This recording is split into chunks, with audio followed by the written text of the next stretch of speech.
वासुदेव श्री कृष्ण गोविंद हरे मुरारी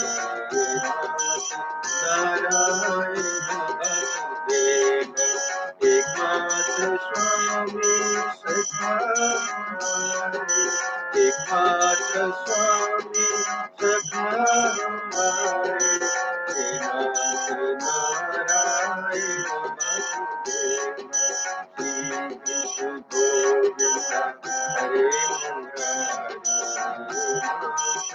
नारायण वासुदेव श्री हरि शरणं प्रभु हरि श्री हरि शरणं श्री हरि शरणं श्री हरि शरणं प्रभु हरि श्री हरि शरणं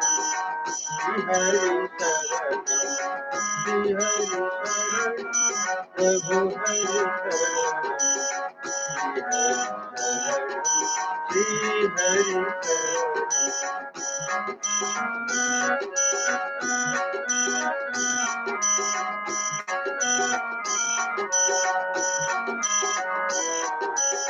श्री हरि शरणं प्रभु हरि शरणं श्री हरि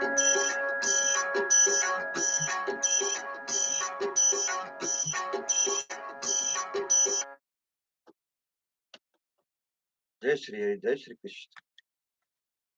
अब म यहाँहरूलाई हरिवंशको बाँकी भाग श्रवण गराउँदैछु साथीहरू।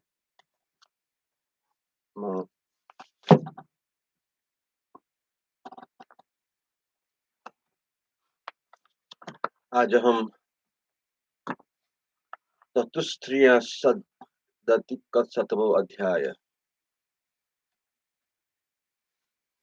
श्रवण गराउँदैछु।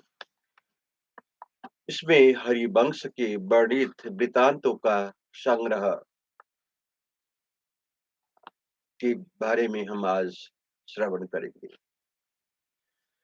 वैशंपायन जी कहते हैं, वैशंपायन जी ने कहा कि जन्मेजय, इस हरिवंश में क्रमश कहे गए वृत्तांतों का यहाँ संक्षेप से कीर्तन किया जाता है। इसमें पहले हरिवंश पर्व में आदि सृष्टि का वर्णन है, तत्पश्चात भूत सृष्टि का वर्णन किया गया है। फिर बेन के पुत्र पृथु की कथा है। इसके बाद मनुओं का वर्णन, वैवस्वत मनु के कुल की उत्पत्ति तथा धुंधु मार को कथा आई है। फिर गालब की उत्पत्ति, इक्ष्वाकुल वंश का वर्णन, पितृकल्प श्राद्ध तथा सोम एवं बुध की उत्पत्ति का प्रसंग है इसी हरिवंश पुराण में। तदंतर अमावसु के वंश का वर्णन है, जो पढ़ने और सुनाने वाले की कीर्ति को बढ़ाने वाला है। इसके बाद इंद्र के अपने स्थान से च्युत होने और पुनः उस पर प्रतिष्ठित होने का प्रसंग है। तत्पश्चात छत्र वृद्धि की संतति का वर्णन आया है। फिर दिवोदास की प्रतिष्ठा, राजा त्रिशंकु की कथा, ययाति का चरित्र और पूर्व वंश का वर्णन है। इसके बाद श्री कृष्ण के प्राकट्य का वर्णन है। फिर श्याम मंत मणि की कथा संक्षेप में कही गई है। तत्पश्चात भगवान विष्णु के अवतार बताए गए हैं। तदंतर तारकामय युद्ध का प्रसंग है। फिर ब्रह्मलोक का वर्णन है। भगवान विष्णु की योग निद्रा से उठने की कथा है। इसके बाद ब्रह्मा जी और पृथ्वी की वचन है। तत्पश्चात देवताओं के अंश अवतार की कथा है।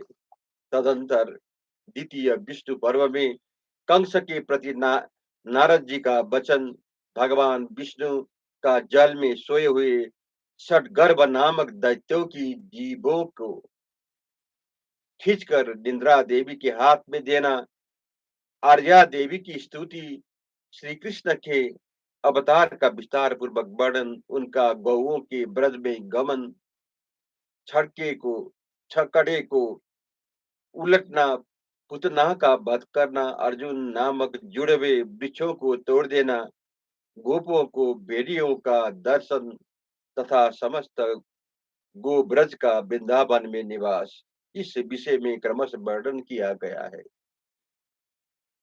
इसके बाद वर्षा का वर्णन, श्री कृष्ण द्वारा यमुना के कालिय दह का दर्शन, कालिय नाग का दमन, बलराम द्वारा धेनु का शूर और प्रलंबासुर का वध, शरत वर्णन, गिरि यज्ञ का आरंभ, श्री कृष्ण द्वारा गोवर्धन धारण, उनका गोविंद पद पर अभिषेक, उनकी गोपियों के साथ क्रीड़ा, उनके द्वारा अरिष्टासुर का वध और कंस का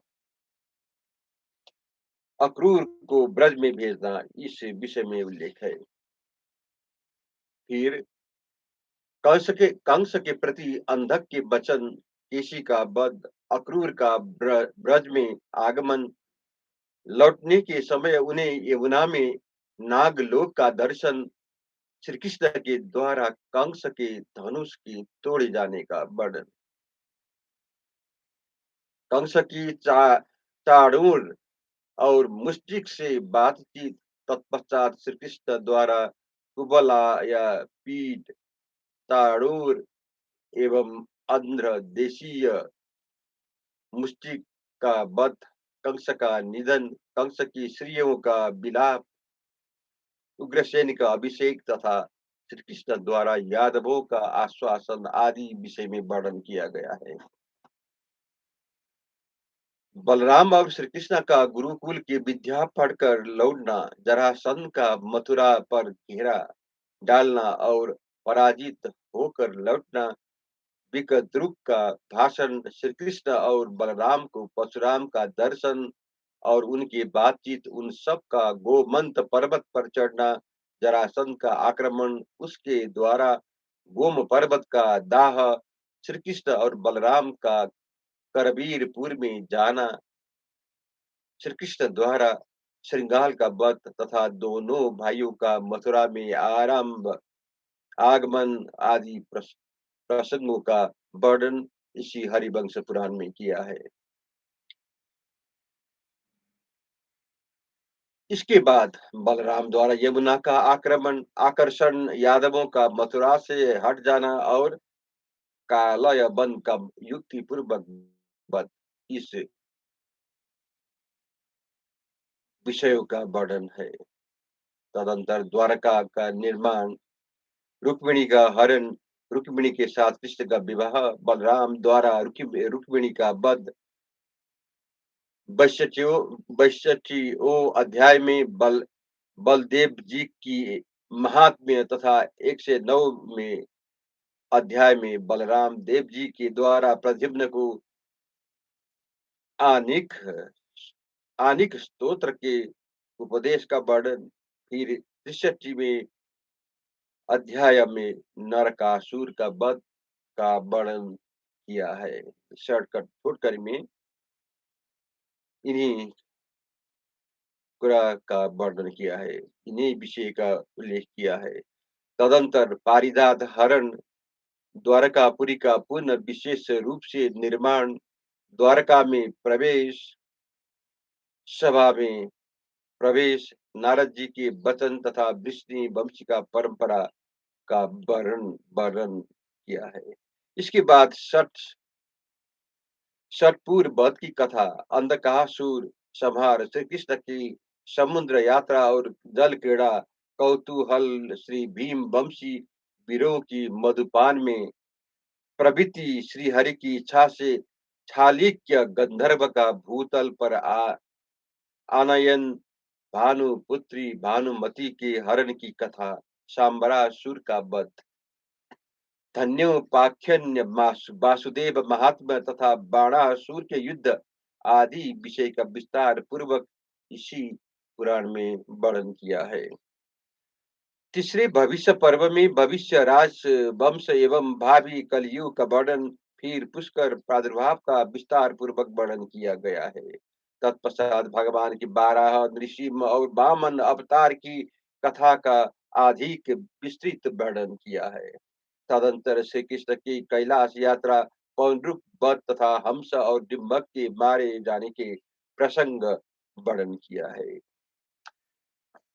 मैं अब हरिवंश पुराण की अंतिम अंतिम में आ चुका हूँ। अब 1-2 दिन में समाप्त कर हो रहा है हरिवंश पुराण। नृपश्रेष्ठ तत्पश्चात महादेव जी के द्वारा त्रिपुर के संहार की कथा है। इसी प्रकार हरिवंश के वृत्तांतों का यह संक्षिप्त संग्रह बताया गया है। यह समस्त पापों का नाश करने वाला है।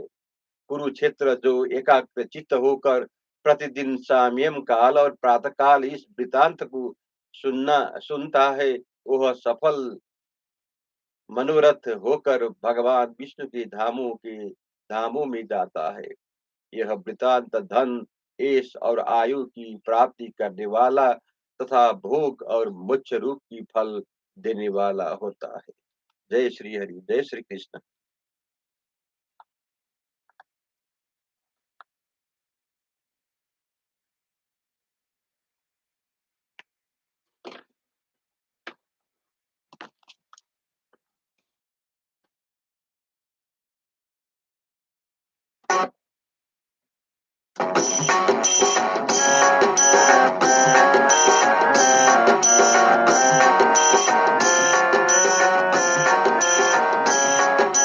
श्री कृष्ण गोविंद हरे मुरारे, हे नाथ नारायण वासुदेव। श्री कृष्ण गोविंद हरे मुरारे, हे नाथ नारायण वासुदेव। एकमात्र स्वामी सदा हमारे, एकमात्र स्वामी सदा हमारे, तेरा नारायण वासुदेव। श्री कृष्ण गोविंद हरे मुरारे, नारायण वासुदेव। श्री हरि शरणं प्रभु हरि शरणं, श्री हरि शरणं, श्री हरि शरणं, श्री हरि शरणं, श्री हरि शरणं, श्री हरि शरणं।